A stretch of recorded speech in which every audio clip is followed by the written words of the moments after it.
Another one is unemployment. We've had little or no unemployment costs this year. So the year moves on, and that's why I said earlier I'm cautiously optimistic about the ability to devote some funds to some of those small cap issues. Happy to take questions, but I'm comfortable saying we're in pretty good shape. Great. Okay. No questions for the call on the budget. The next item is donations. Mr. McKay contacted me last week and said that he'd received a donation, and the donor has asked to remain anonymous. I wrote down over $1,400. It actually is for $1,400, and it's designated to buy a defibrillator for the Hood School. The check has been received, it's been deposited. We haven't done anything with it yet until the committee votes to accept the gift. Make a motion that we accept the anonymous donation of $1,400 to the Hood School for the purpose of purchasing a defibrillator with gratitude. Second. All those in favor? Aye. I'm always humbled by somebody that doesn't want recognition, you know? That's so nice. We have this in 8th grade, right? Yep.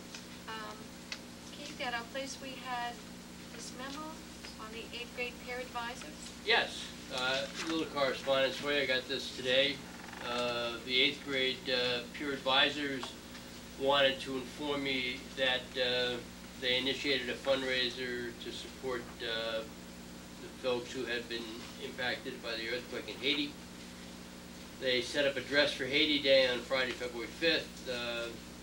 Teachers could wear jeans for $5 and students donated $1, and then they found matching funds. And anyway, long story short is they sent $860 towards the cause of helping out the Haitians.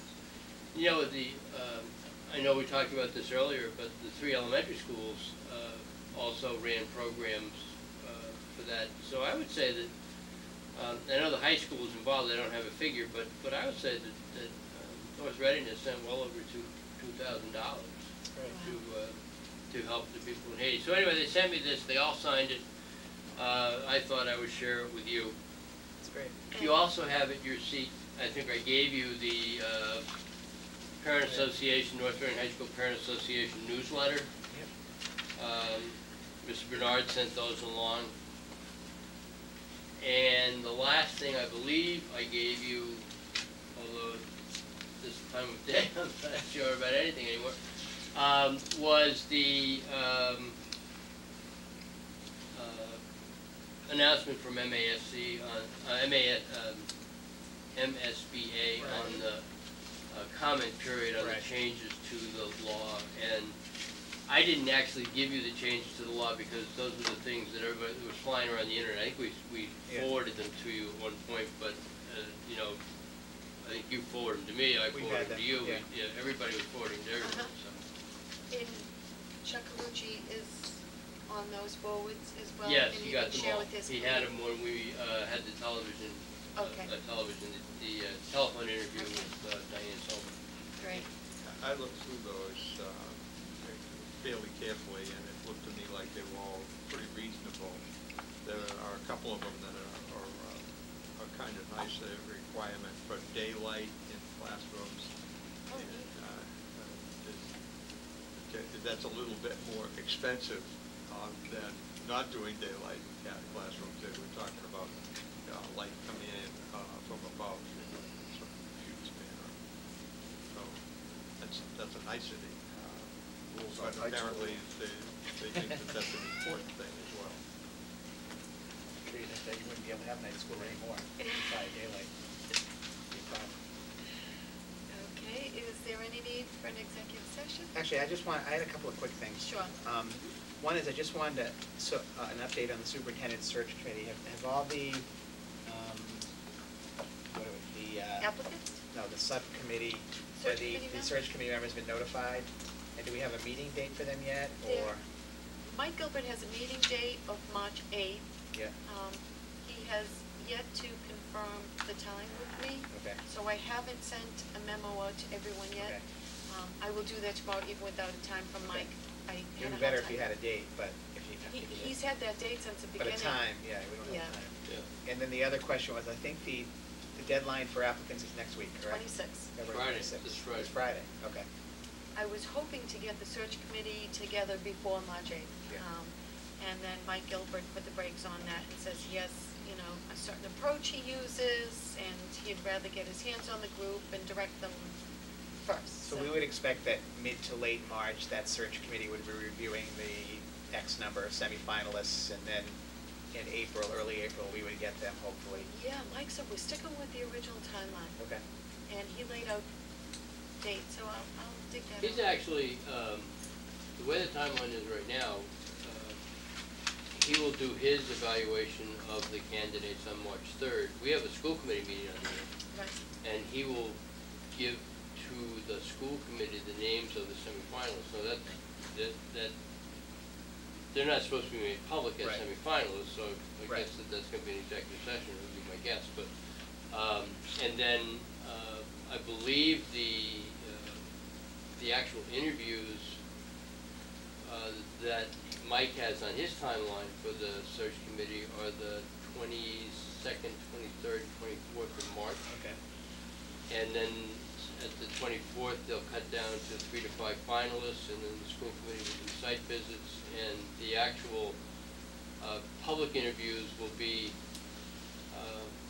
the first and second week in April, culminating on the 15th, where the committee, Yeah. if everything goes right, on April 15th, the committee will vote and select the new superintendent. Right? Yeah. Okay. And So we have no we'll- idea how many applicants or Right, who.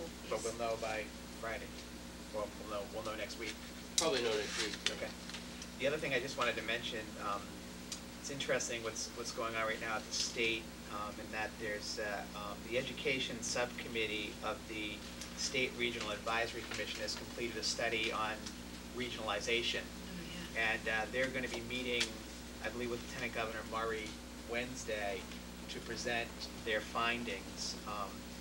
Some of the things are interesting here because the Education Commissioner, these recommendations give the Education Commissioner a lot of power in terms of deciding whether or not districts need to regionalize or not. And once the Education Commissioner sends a recommendation to some school districts, they have 60 days to respond with a better plan. So it's not a whole lot of time, but MASC is really on top of this. Cliff, if you go online, it's up on the Mask, a couple of emails have been Because sent they're out about opposed it. to it. Right. They're opposed to forced regionalization, especially given the commissioner that much power, commissioner that played politics with the charter school in Gloucester at Right. the same Mhm. time. Right. So, And it's interesting, one of the things that they're one of the things they're recommending that no more of these types of districts be established, K through 6 districts, which they say are not cost effective, and they will not, they won't break up existing K through 6 districts, but they're trying to get them to merge with, you know, to make them K through 12 districts. Some interesting recommendations in here, but I think it's something, seeing what happened in Maine, where they basically, the education commissioner up there came out, forced all these towns to merge, and then there was an uproar, and many towns got waivers, and that whole process is still kind of in limbo up there. I think we ought to just keep our eye on this. So I think we're a big enough district where we're not going to be asked to merge with somebody at this point. Yeah, there's no reason for us to do any merging at all. No. Our administrative costs are in Still low, right. the lowest 25. Right.